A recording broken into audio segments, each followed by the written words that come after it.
दोस्तों, आज ये आदमी शहर के बीचों बीच शोर मचा रहा था कि तुम सब लोग अंधे हो चुके हो और आज भी तुम गुलाम हो जिन्हें कुछ ताकतवर लोग चला रहे हैं।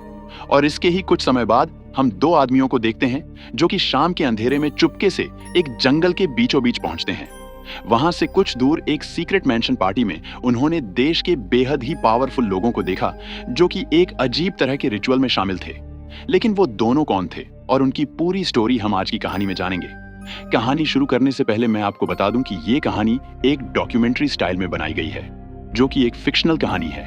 हो सकता है कि आपको ये असली डॉक्यूमेंट्री लगे, लेकिन इस मूवी के सारे कैरेक्टर्स बस एक्टर्स हैं। और जैसे जैसे हम कहानी में आगे बढ़ेंगे तो ये मूवी हमारे दिमाग में कई सारे सवाल छोड़ जाएगी और जिसका जवाब हम आखिर में पता लगाएंगे।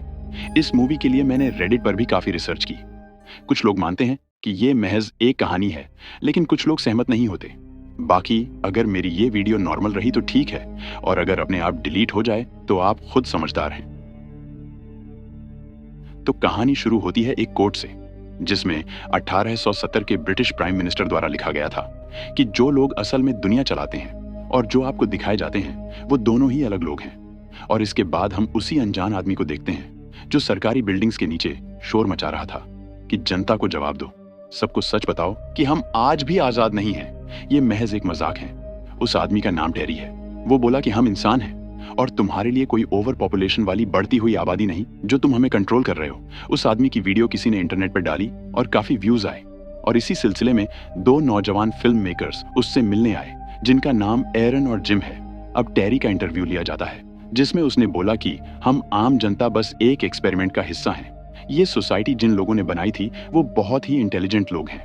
वो हर समय हमारी नजरों के सामने रहे, लेकिन हम उन्हें देख ही नहीं पाए।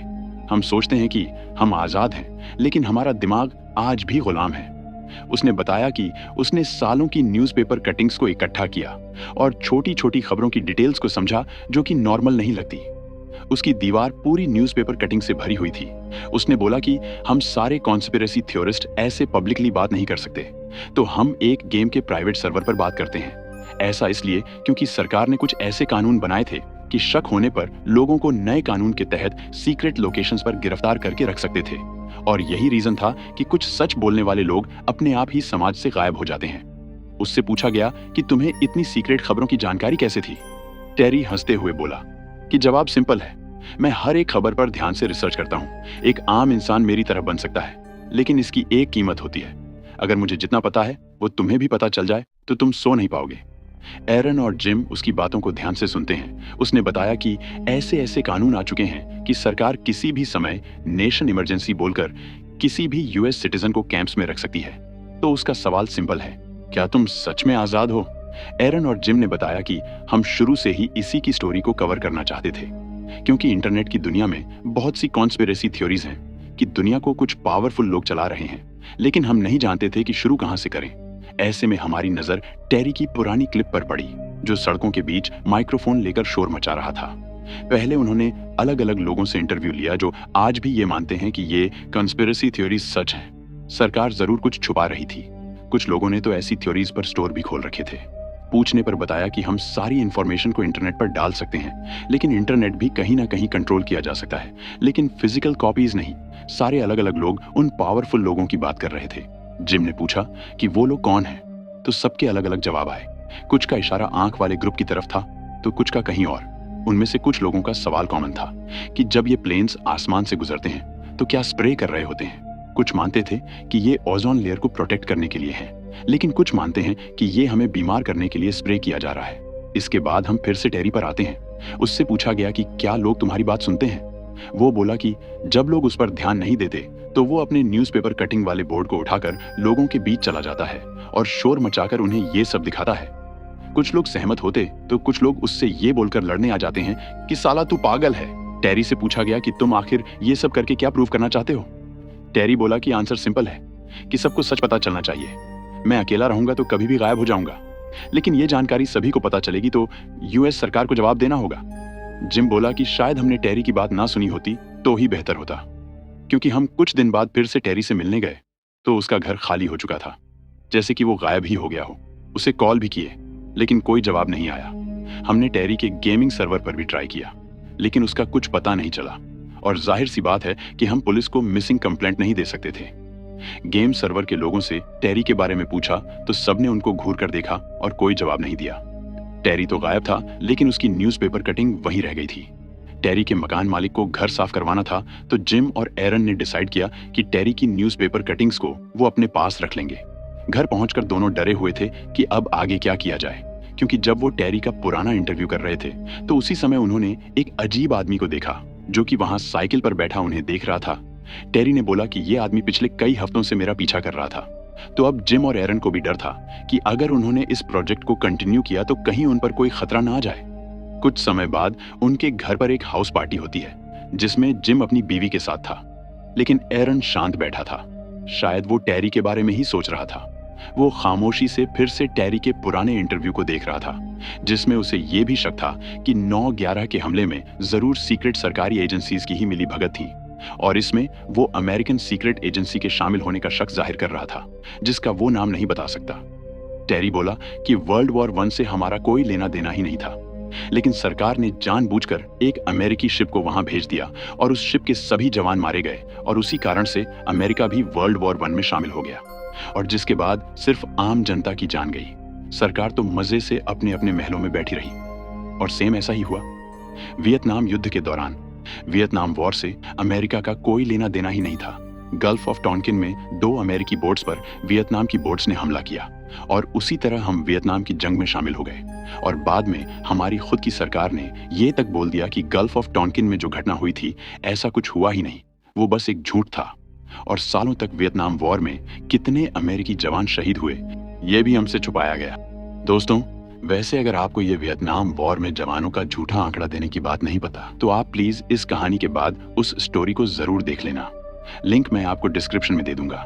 मेरी इस वाली वीडियो की रीच डाउन कर दी गई थी, इसलिए प्लीज थोड़ा सपोर्ट करना। चलिए वापस अपनी स्टोरी पर आते हैं। अब एरन उसके इंटरव्यू को खामोशी के साथ देखता है और हमारी तरफ देख के बोलता है कि हो सकता है कि टेरी कोई पागल हो और कहानियां बना रहा हो, लेकिन अगर टेरी सच बोल रहा था तो जरूर यहाँ कुछ बड़ा हो रहा था। जिम ने एरन से पूछा कि क्या तुम इस प्रोजेक्ट पर काम करना चाहोगे।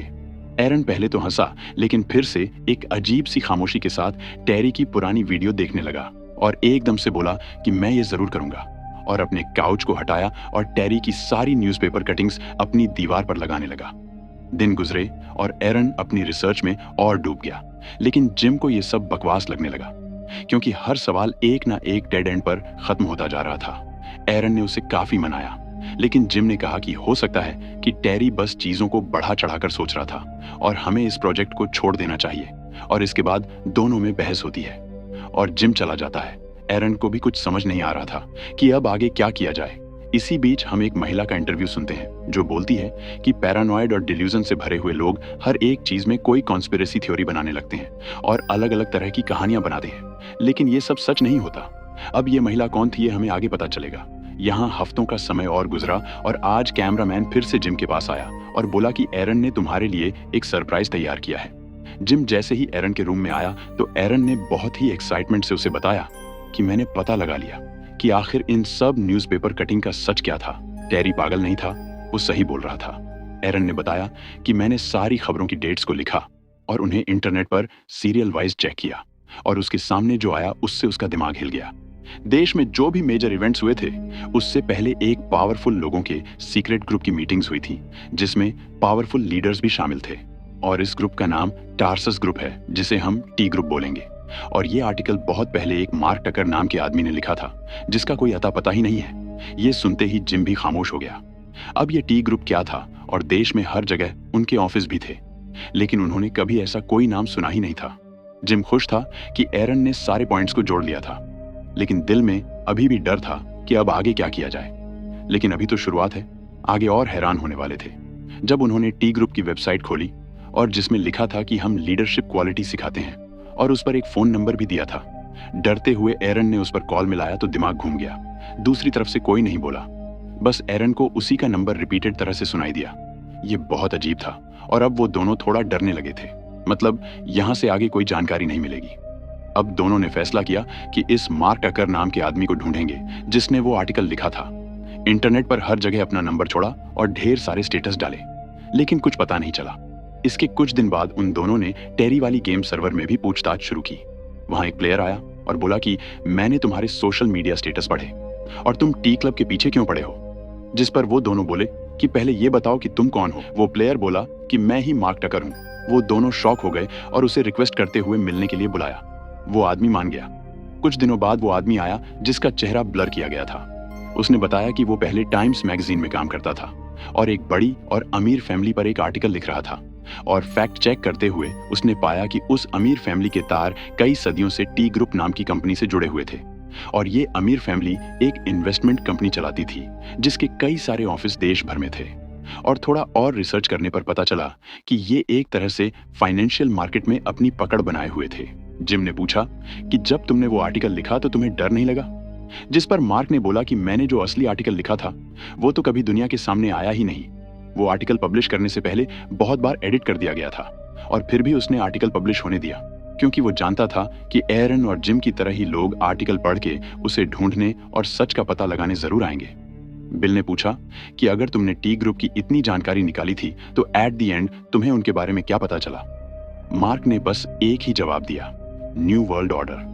इसके बाद हमारे सामने एक पुराने अमेरिकन लीडर की एक क्लिप चलाई जाती है जो जनता के सामने स्पीच दे रहा था कि हम पूरी कोशिश करेंगे कि इंसानी सभ्यता की प्रोग्रेस के लिए न्यू वर्ल्ड ऑर्डर जरूर लाया जाएगा।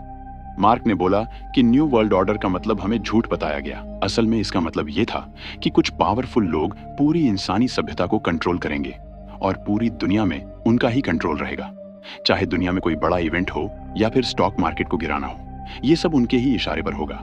इसके बाद दुनिया के अलग अलग लीडर्स का स्पीच दिखाया गया जिसमें न्यू वर्ल्ड ऑर्डर का जिक्र किया गया था। मार्क ने बताया कि उसने जब और गहराई से रिसर्च किया तो सारी कहानी के तार एक ही कंपनी से जुड़ते चले गए जिसका नाम टी ग्रुप है। इसके अगले दिन एरन और जिम डिसाइड कर रहे थे कि उन्हें इस पर डॉक्यूमेंट्री बनानी चाहिए या नहीं। जिम को शक था कि हो सकता है कि ये मार्क भी टेरी की तरह बस हवा में कहानियां बनाने वाला इंसान हो। जिस पर एरन बोलता है कि मार्क एक एडिटर था और उसे मार्क पर यकीन है। अब दोनों इस बात को लेकर बहस कर ही रहे थे कि वही साइकिल वाला अनजान आदमी उन्हें दिखाई दिया जो उन्हें देखकर भाग गया। इसका मतलब अब उन पर भी नजर रखी जा रही थी। डरते हुए एरन के फ्लैट में गए तो देखा कि किसी ने उसके घर में घुसकर तोड़ फोड़ की हुई थी। जरूरी डॉक्यूमेंट्स गायब थे, लेकिन न्यूज़पेपर कटिंग्स अभी भी दीवार पर लगी हुई थी। एरन अब डरने लगा और जान की सलामती के लिए जिम के घर पर शिफ्ट हो गया। जिम अपनी वाइफ और एक बेटी के साथ रहता था। इसके बाद फिर से उसी महिला को दिखाया गया जिसने बोला कि हो सकता है कि कोई छोटा मोटा चोर उसके घर में चोरी करने घुस गया होगा। इसका उनकी डॉक्यूमेंट्री मूवी से कोई लेना देना नहीं है। खैर, अब दिन गुजरे और एरन जिम के घर में रहते हुए अपनी रिसर्च करने लगा, लेकिन जिम थोड़ा डर गया था क्योंकि उसे अपनी फैमिली की चिंता होने लगी थी। वो मानता था कि हम ये डॉक्यूमेंट्री बनाकर भी क्या ही उखाड़ लेंगे और हमें किसी और प्रोजेक्ट पर काम करना चाहिए, लेकिन एरन के मनाने पर उसने इस प्रोजेक्ट को जारी रखा। और कुछ दिन बाद फिर से मार्क टकर का इंटरव्यू लिया गया जिसमें एरन ने पूछा कि तुमने अपने आर्टिकल में लिखा था कि ये टी ग्रुप वाले एक सीक्रेट रिचुअल करते हैं और उसमें बुल का शिकार करते हैं। अब इन बातों का क्या मतलब था? मार्क ने हंसते हुए जवाब दिया कि इसका मतलब था कि मिथ्रास नाम के गॉड की पूजा करना। मिथ्रास की पूजा करने वाले लोगों का एक कल्ट था जो कि लगभग 4000 साल पहले दुनिया के सामने आया। बोला जाता है कि मिथ्रास गॉड के मरने के 2000 साल बाद क्रिश्चियनिटी का जन्म हुआ, इसलिए लोग ये भी मानते हैं कि मिथ्रास ही क्रिश्चियनिटी का ओरिजिन है। मिथ्रास को मानने वाले लोग दुनिया भर में फैले हुए थे। शुरुआत में ये रोमन एम्पायर से शुरू हुआ और धीरे धीरे दुनिया में पाया जाने लगा, और ये वर्ल्ड की पहली सीक्रेट सोसाइटी मानी जाती थी। आज की दुनिया में भी मिथ्रास को मानने वाले बहुत पावरफुल लोग होंगे जिनके एजेंडा बाकी लोगों से अलग होते हैं। मिथ्रास गॉड की मूर्ति को देखो तो वो एक बुल का शिकार कर रहे हैं। इसका मतलब साफ तौर पर किसी को नहीं पता। मार्क ने बोला कि क्या तुम उन लोगों का सीक्रेट हैंडशेक देखना चाहोगे? उसने जिम का हाथ पकड़ा और 2 बार नीचे को झटका। जिम बोला कि ये तो नॉर्मल हैंडशेक जैसा ही लग रहा था। मार्क ने बताया कि ये हैंडशेक का आइडिया 4000 साल पहले तब से शुरू हुआ जब मिथ्रास गॉड ने सीरिया के राजा से हाथ मिलाया, और आज सभी पावरफुल लोग अपनी बिजनेस डील्स में ऐसे ही हाथ मिलाते हैं। खैर, अब दिन गुजरे और उन दोनों की मुलाकात एक सारा नाम की फ्रीलांस जर्नलिस्ट से हुई जो सीक्रेटली ऐसी टी ग्रुप वाली मीटिंग्स की जानकारी जुटा रही थी। उसने बताया कि जैसे जैसे पावरफुल लीडर्स की टी ग्रुप के साथ मीटिंग होती है उसके बाद कोई बड़ी खबर निकल के आती है। उसने बहुत सी फोटो भी क्लिक की हुई थी। ऐसे में एरन की नजर एक फोटो पर जाती है जो कि बहुत अजीब और धुंधली थी।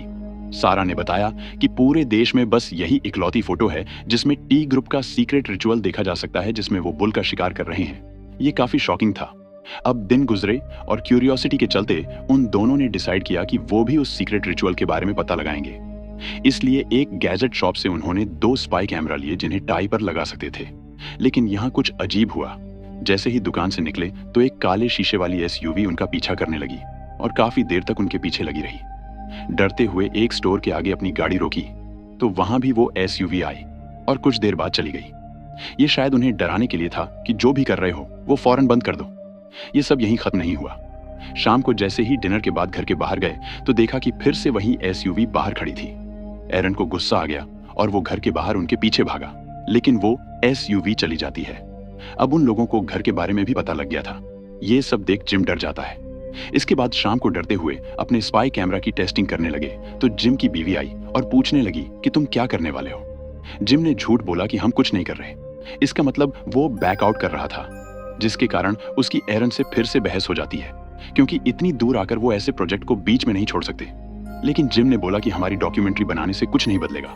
वो हमेशा से चीजों को चलाते आए हैं और आगे भी चलाएंगे। खैर, अब शायद दोनों ने प्रोजेक्ट को बंद करने का डिसाइड किया, लेकिन कर नहीं पाए क्योंकि कुछ दिन बाद ही फिर से मार्क टकर का कॉल आया और उसने बताया कि जिस मौके का तुम्हें इंतजार था वो आ गया है। उन लोगों की सीक्रेट रिचुअल पार्टी शहर से बाहरी इलाके में बॉर्डर की तरफ के जंगल में होने वाली है और वहां सामान लाने ले जाने वाला एक आदमी है जो मार्क का अच्छा दोस्त है, और वो सामान ले जाने वाला आदमी तुम्हें सीक्रेट पार्टी तक ले जाएगा। वो दोनों उस आदमी से मिले और उसे तय किए हुए पैसे दिए और उस आदमी ने उन्हें लोकेशन बताई जहां से वो उन दोनों को पिक करेगा। ये लाइफ में एक बार आने वाला मौका था। अब दोनों तैयार हुए और अपने अपने सूट पहन लिए और अपने स्पाई कैमरा भी लगा लिए और दिल में डर लेकर जंगल की तरफ निकल गए। जाते हुए उनकी टीम ने कैमरों को फिर से चेक किया और भेज दिया।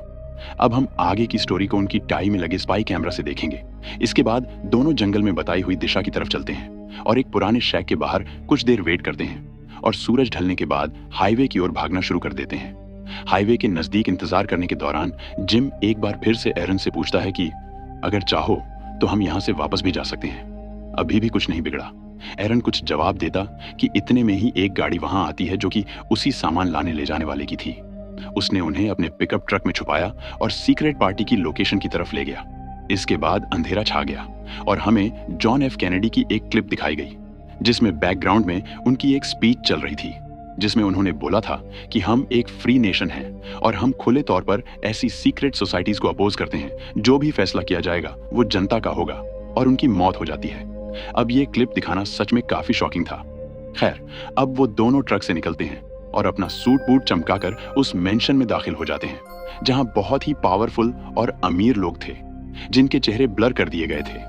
डरते हुए वहां घुलने मिलने के लिए उन्होंने बार में ड्रिंक्स ऑर्डर कर दी।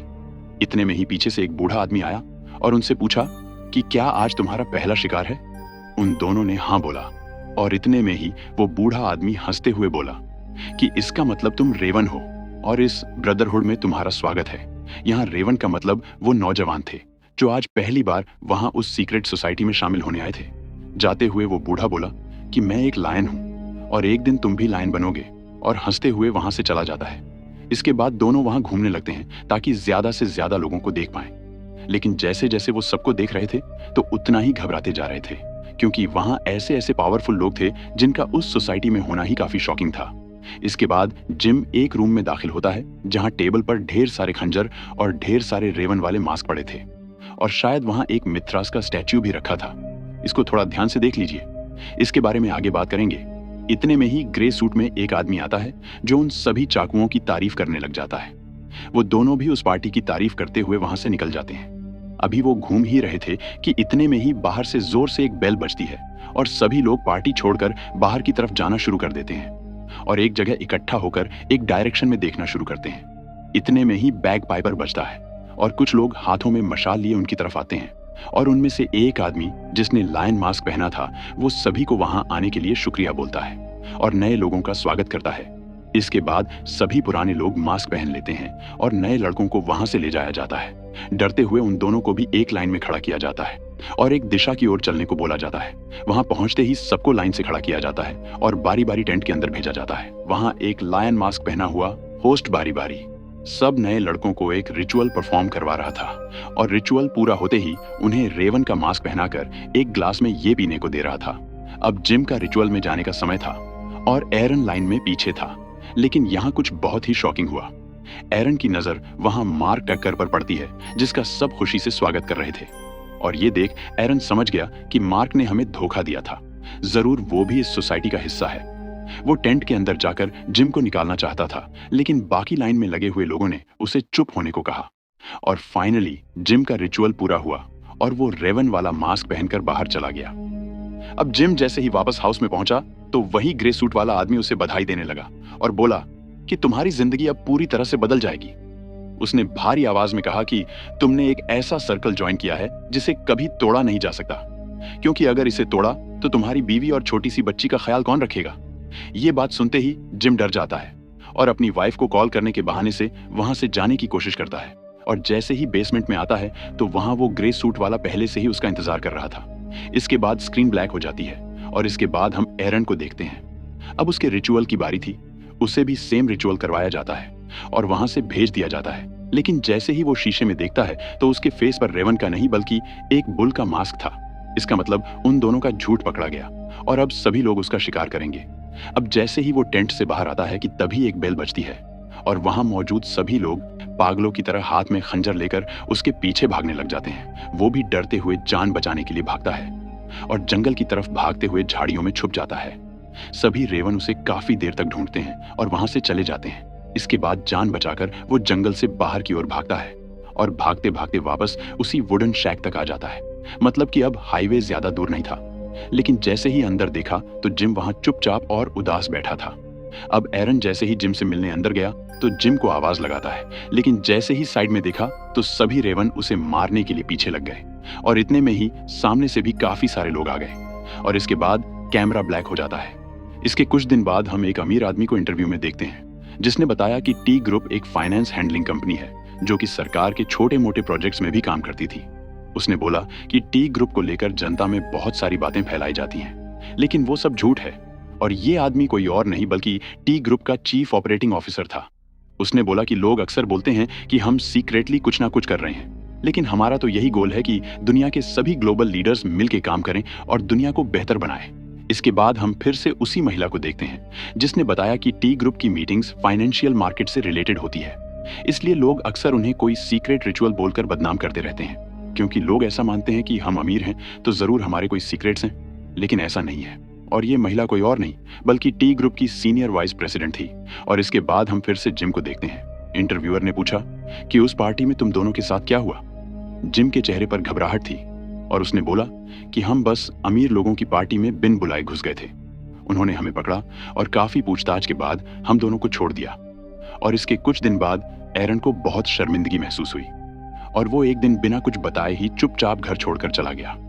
इंटरव्यूअर ने उससे पूछा कि आपको क्या लगता है कि एरन कहाँ चला गया होगा, जिस पर दुखी मन के साथ जिम ने बोला कि शायद वो भी वहीं चला गया होगा जहां टेरी चला गया था। और यहाँ हम देख सकते हैं कि ये वही रूम था जो हमने उस सीक्रेट पार्टी वाले मेंशन में देखा था, वही काउच और उसके साइड में वही स्टैच्यू। तो क्या अब जिम भी सीक्रेट सोसाइटी से जुड़ चुका था या फिर वो ये सब डरते हुए बोल रहा था। इसके बाद उसने एरन का सारा सामान इकट्ठा किया और अपने घर से बाहर रख दिया और उसकी निराशा के साथ ही ये कहानी यहाँ खत्म कर दी जाती है। जाते जाते ये कहानी हमारे सामने कुछ सवाल छोड़ जाती है, जिसमें से पहला सवाल तो यही है जो मैंने इस वाली स्टोरी में पूछा था कि आखिर जब सच में पावरफुल लोग हर चीज को कंट्रोल कर रहे हैं तो उन्होंने इस मूवी को सामने कैसे आने दिया। यहाँ पर दो पॉसिबिलिटीज हो सकती हैं। पहली तो ये हो सकती है कि पावरफुल लोगों के ग्रुप ने हमारा ध्यान भटकाने के लिए किसी डमी ग्रुप को हमारे सामने पेश किया होगा, लेकिन यहाँ सारे मेजर इवेंट्स जैसे कि 9/11, गॉड ऑफ मिथ्रास और वियतनाम की जंग को भी बड़े ही मिक्सअप अंदाज में हमें दिखाया गया, जो कि चीजों को और ज्यादा कंफ्यूज करती हैं। और दूसरी पॉसिबिलिटी ये हो सकती है कि शायद मूवी के निर्माता ने इनडायरेक्टली डरते हुए सच दिखाने की कोशिश की होगी और सीधे तौर पर सारे नाम बदलकर हमें ये कहानी दिखाई होगी और उन सभी पावरफुल लोगों को टॉन्ट किया होगा कि हम तुम्हारे काले कारनामे जानते हैं और हमने कहानी में सभी लोगों के नाम बदल दिए ताकि तुम डायरेक्ट हम पर कोई केस वगैरह ना कर सको। क्योंकि ध्यान से देखो तो मूवी के निर्माता ने बड़ी ही चालाकी से डॉक्यूमेंट्री नहीं बल्कि मॉक्यूमेंट्री बनाई थी। और आसान भाषा में बताऊं तो मॉक्यूमेंट्री का मतलब एक टाइप की पैरोडी वीडियो होता है तो शायद मूवी निर्माता ने असली पावरफुल लोगों की तरफ इशारा करते हुए भले इनडायरेक्ट तरीके से ही सही, लेकिन सच्चाई दिखा दी थी। लेकिन ये तो महज एक अंदाजा भी हो सकता है। खैर, इसके बाद अगले सवाल पर गौर करें तो हम ये सोचेंगे कि मार्क टकर असल में कौन था। अब मूवी के हिसाब से देखें तो वो भी सीक्रेट सोसाइटी का एक हिस्सा होगा, जिसने वो आर्टिकल जानबूझकर इंटरनेट पर छोड़ा होगा ताकि लोग सच का पता लगाने के चक्कर में धीरे धीरे उनके जाल में फंस जाए, जैसे कि जिम और एरन फंस गए। मार्क टकर भी एक तरह से ऐसे लोगों को चुप करवाता होगा जो उनकी सोसाइटी की छानबीन करने में ज्यादा ही इंटरेस्टेड हो जाए।